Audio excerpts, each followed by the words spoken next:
Hello అండి, అందరికీ నమస్కారం. Welcome to SY cooking channel. కొంతమందికి టొమాటో కర్రీ ఎంత ట్రై చేసినా పర్ఫెక్ట్ టేస్ట్ అనేది రాదు. ఒకసారి నా స్టైల్లో ట్రై చేసి చూడండి, చాలా అంటే చాలా బాగుంటుంది. ముందుగా పాన్ తీసుకొని ఒక 3-4 స్పూన్స్ ఆయిల్ యాడ్ చేసుకోండి. ఆయిల్ ఎక్కువ వేస్తేనే టొమాటో కర్రీ టేస్ట్ రావాలని ఏం లేదు. ఆయిల్ తక్కువ వేసినా కూడా సేమ్ టేస్టే వస్తుంది. ముందుగా తెల్లగడ్డలు ఒక 10 తీసుకొని స్మాష్ చేసి యాడ్ చేసుకోండి. ఒకవేళ మీరు అల్లం వెల్లుల్లి పేస్ట్ యూస్ చేస్తారు అనుకుంటే ఇలా ఏం అవసరం లేదు. నేనైతే అల్లం వెల్లుల్లి పేస్ట్ యూస్ చేయట్లేదు, అందుకే తెల్లగడ్డలు యాడ్ చేసుకున్నాను. ఇప్పుడు తాలింపు గింజలు యాడ్ చేసుకోండి. కొద్దిగా శనగపప్పు ఎక్కువ యాడ్ చేసుకోండి, చాలా టేస్ట్ ఉంటుంది. కొద్దిగా అన్నీ ఫ్రై చేసుకోండి.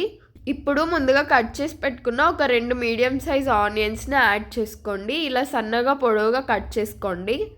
ఆనియన్స్ని బాగా హై ఫ్లేమ్లో మంచిగా ఫ్రై చేసుకోండి. ఆనియన్స్ ఎంత బాగా ఫ్రై అయితే కర్రీ టేస్ట్ అంత బాగుంటుంది. ఆనియన్స్ ఫాస్ట్గా ఫ్రై అవ్వడానికి కొద్దిగా రాక్ సాల్ట్ యాడ్ చేసుకోండి, లేకపోతే నార్మల్ సాల్ట్ యాడ్ చేసుకోండి. చూడండి, వీడియోలో చూపిస్తున్న విధంగా ఇలా ఆనియన్స్ బాగా ఫ్రై అయిపోవాలి. ఆనియన్స్ ఇలా ఫ్రై అయిన తర్వాత మీ దగ్గర అల్లం వెల్లుల్లి పేస్ట్ ఉంటే ఈ స్టేజ్లో యాడ్ చేసుకోండి, ఇంకా బాగుంటుంది కర్రీ టేస్ట్. ఇప్పుడు కొద్దిగా పచ్చిమిర్చి యాడ్ చేసుకోండి. నేనైతే ఒక 3 పచ్చిమిర్చి యాడ్ చేసుకున్నాను. అలాగే కొద్దిగా కరివేపాకు యాడ్ చేసుకోండి. అలాగే సన్నగా పొడవుగా కట్ చేసి పెట్టుకున్న ఒక 4 టొమాటోస్ని యాడ్ చేసుకోండి. టొమాటోస్ని చిన్నగా కట్ చేయడం కంటే ఇలా పొడవుగా కట్ చేసుకోవడం వల్ల ఇంకా మంచి టేస్ట్ ఉంటుంది. టొమాటోస్ని హై ఫ్లేమ్లో ఒక 5 మినిట్స్ బాగా మూత పెట్టి మగ్గించుకోండి, త్వరగా మగ్గుతాయి మూత పెట్టడం వల్ల. ఇప్పుడు మూత తీసి చూడండి, టొమాటోలో వాటర్ మొత్తం బాగా ఊరిపోయి ఉంటుంది. ఈ స్టేజ్ వరకు హై ఫ్లేమ్ మెయింటైన్ చేయండి.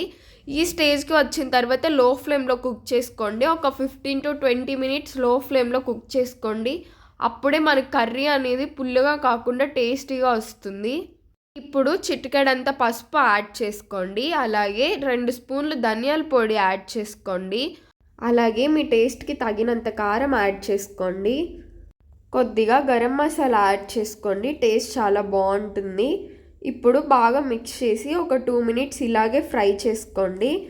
బాగా ఫ్రై అయిపోయి టేస్ట్ అంతా సరిపోయిన తర్వాత కొత్తిమీర యాడ్ చేసుకోండి. అంతేనండి, ఈజీగా టేస్టీగా సింపుల్గా టొమాటో కర్రీ రెడీ అయిపోయింది.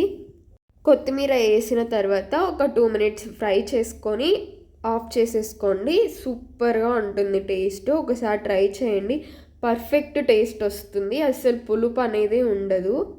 వేడి వేడిగా అన్నం పెట్టుకొని టొమాటో బజ్జీ వేసుకొని తింటే చాలా బాగుంటుంది. సైడ్ డిష్ కూడా ఏం అవసరం లేదు, ఓన్లీ కర్రీతో మొత్తం అన్నం. మీరు ఎప్పుడైనా కర్డ్ రైస్లోకి టొమాటో కర్రీ ట్రై చేశారా? ఒకవేళ చేయకపోతే ట్రై చేయండి, చాలా బాగుంటుంది. నేనైతే టొమాటో కర్రీ చేసుకున్న ప్రతిసారి అట్లీస్ట్ 2 ముద్దలైనా కర్డ్ రైస్తో తినడానికి ట్రై చేస్తాను. చాలా టేస్టీగా ఉంటుంది, ఒకసారి ట్రై చేయండి. ఈ రెసిపీ మీకు నచ్చినట్లయితే లైక్ చేయండి. అలాగే ఇంకెన్నో రెసిపీస్ కోసం మన ఎస్వై కుకింగ్ ఛానల్ని సబ్స్క్రైబ్ చేసుకోండి. Thank you so much for watching.